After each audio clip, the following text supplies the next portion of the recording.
কারণের কারণ কৃষ্ণ দেখলো চমৎকার, এমন মানুষই তো আমি চাইছিলাম। এসো আজ বসো, আসন গ্রহণ করো। বৈশ্যকুল লাঞ্ছিত হয়েছে, এদের ঘৃণিত করা হয়েছে, অধিকার থেকে বঞ্চিত করা হয়েছে। তুমি এমন শাস্ত্র লেখো বর্ণবাদ যেন মুছে যায়। উনি লিখলেন কি? কৃষ্ণকে দিয়ে বলালেন, কি বলালেন? চতুর্বর্ণং মায়া সৃষ্টং কর্ম বিভাগশ। জন্মসূত্রে জাতিবাদ আর নয়, যে যেই কর্ম করবে সেই কর্ম অনুসারে বর্ণ হবে। লিখলেন তো ব্যাস, কাজের কাজ কি হলো ভাই? সেই আদি পুরুষ যা লেখা ছিল সেটাকে লিখেছে, যে ভগবানের মুখ থেকে, বাহু থেকে, উরু থেকে, পদযুগম থেকে, সেটাও ব্যাস লিখেছে। তাহলে ব্যাস ভাই কত কাল লিখেছে এটাও তো বুঝতে হবে। যুগ যায়, ভগবান যায়, কিন্তু ব্যাসের কলম থামে না। তার কারণ কি? ব্যাস কিন্তু একজন না। যেই কালে যেই ব্যাসের আছে প্রয়োজন, সেই ব্যাস সেই কালে করেছে লিখন। এবে দেখো কলি শেষে বঙ্গদেশে তারক সুজন করেতে লইল মসি করিতে লিখন। জাতি বর্ণ ভেদ সকল মুছিয়া দিল। কি কহিল তাই? কি বলল এবার? সর্বধর্ম লঙ্ঘি এবে করিলাম স্থূল, শুদ্ধ মানুষে আরতি এই হয় মূল। সমাজে সেই আসন পাবে যে মানুষ শুদ্ধ মানুষ। তারে সর্বশ্রেষ্ঠ আসন দাও, তার কথা শোনো, তার কথা মানো, সেই মতো চলো। পতিত যত আছো সকলে উদ্ধার হবে। তাহলে মানামানির দরকার, তাই না? আমাদের মধ্যে সেই মানামানি আছে?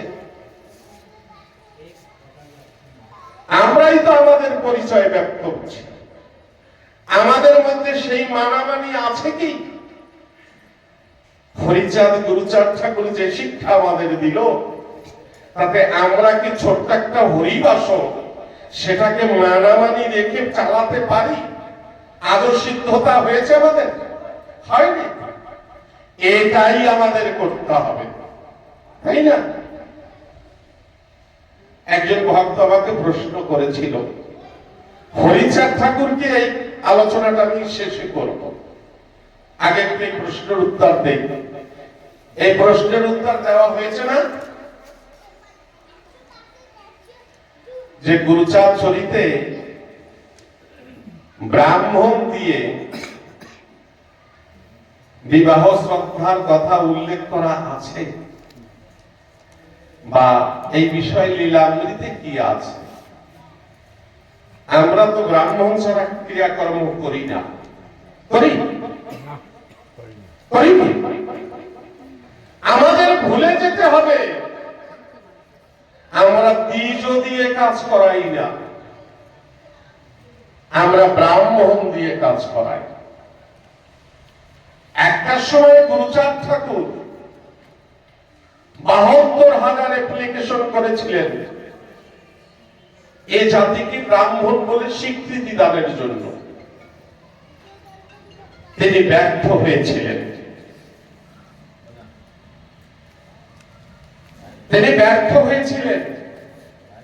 তারপরে গুরুচাঁদ ঠাকুর বলছেন, তোরা যে ব্রাহ্মণের সন্তান, তোদের ক্রিয়া কর্ম যা কিছু আছে সকলেই তো ব্রাহ্মণের মতো। কোথায় তোরা হীন? তোরা সকলে ব্রাহ্মণ। আজ থেকে বিবাহাদি শ্রদ্ধাদি যত কর্ম আছে তোদের কর্ম তোরা করবি। আমি স্বীকৃতি দিয়ে গেলাম, তোরাই বিশ্বমানে ব্রাহ্মণ। তোদের মধ্যে সেই জ্ঞান আছে, ব্রাহ্মণের সমনীতি সমজ্ঞান, তোরাই তো সেই জ্ঞানে চলিস, সকলকে করিয়া সমান। তাহলে তোরা কেন ব্রাহ্মণ হবি না? তোরাই তো তাই করবি।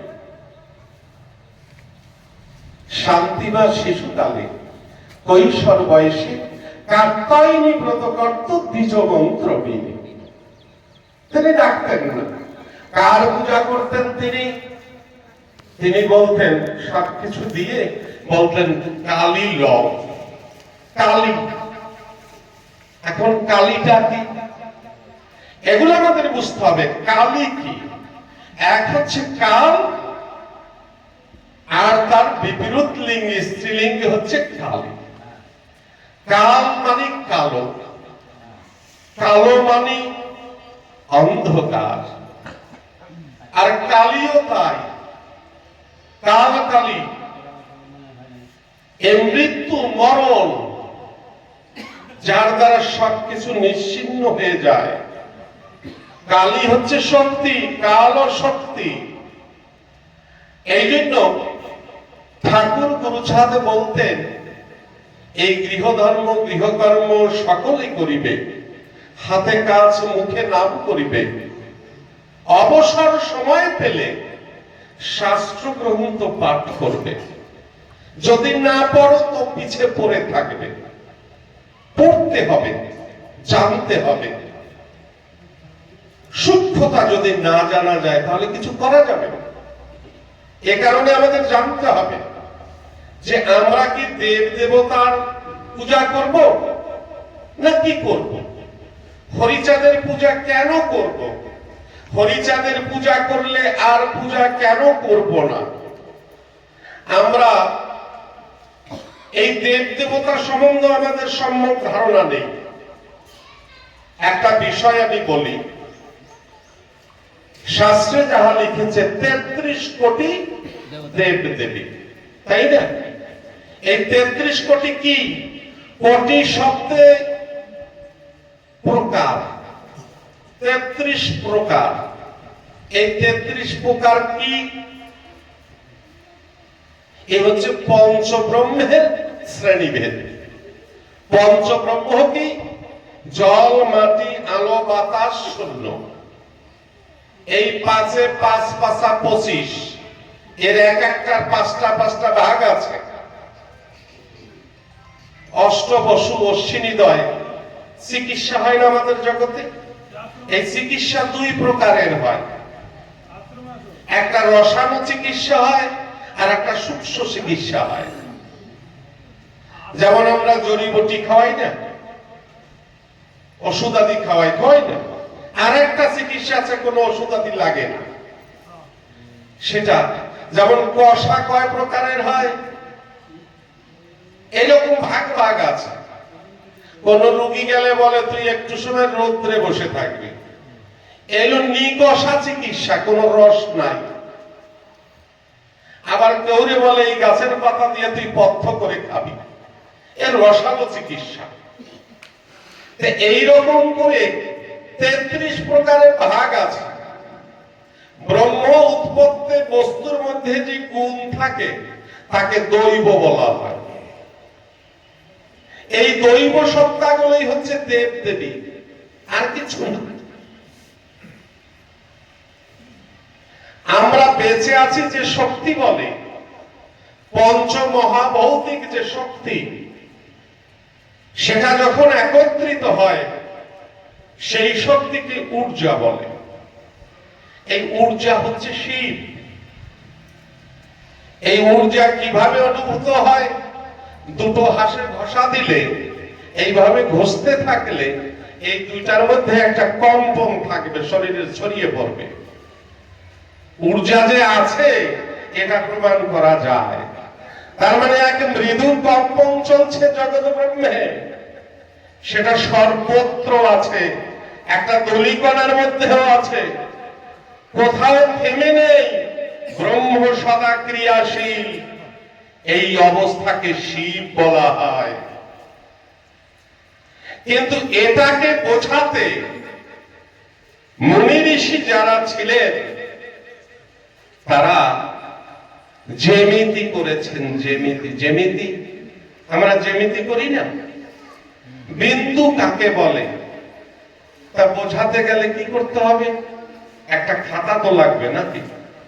খাতা ছাড়া বিন্দু দেখানো যায়? দেখানো যায় না। তাহলে কলম দিয়ে একটা ফোঁটা দিলাম, সেটা চোখে দেখলাম, তার দৈর্ঘ্য নাই, প্রস্থ নেই,